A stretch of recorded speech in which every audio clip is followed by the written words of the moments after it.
Ici Sarah de Jeux Vidéo Techno et voici ma critique de Zero de Kamikaze Squirrel pour Nintendo Switch, publiée par Atalaika Games. Le jeu est disponible depuis le 4 octobre 2024 et on retrouve également cette édition sur PlayStation 4, PlayStation 5 et Xbox. Pendant les événements de Aero the Acrobat 2, son ennemi Zero reçoit une lettre de sa copine Amy l'informant que Jacques le Sheets est en train de détruire sa forêt bien-aimée. Le Sheets a kidnappé le père d'Amy et cette dernière tombera aussi entre ses mains. Zero n'a pas le choix, il doit aller la sauver ainsi que sa forêt, que Edgar Hector le veuille ou non.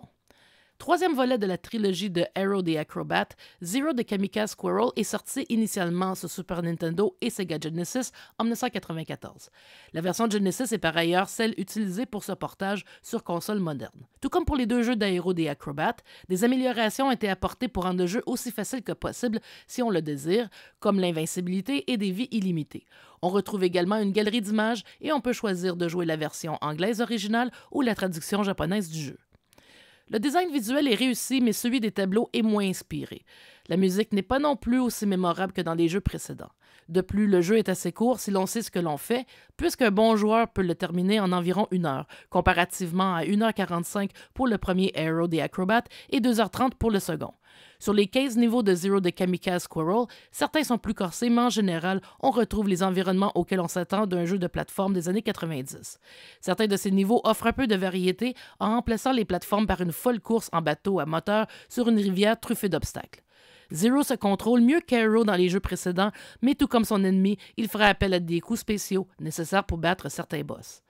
Le hic, c'est que le portage de Zero semble avoir été fait en parallèle avec celui d'Aero the Acrobat 2, car les menus sont identiques.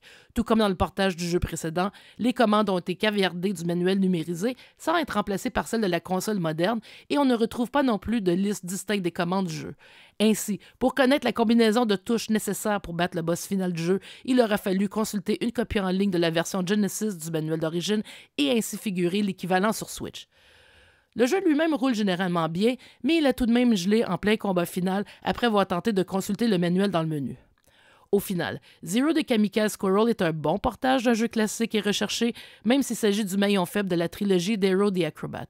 Même si on aurait préféré un menu plus convivial qui aurait inclus une liste des commandes, un élément tout de même important à inclure dans de tels portages, il s'agit tout de même d'une façon très abordable de redécouvrir un jeu de plateforme qui s'inscrit parmi les nombreux titres de ce genre sur le Sega Genesis, même s'il ne s'agit pas tout à fait de véritable classique. Zero de Kamikaze Squirrel pour Nintendo Switch obtient la note de 6 sur 10. Merci d'avoir été à l'écoute.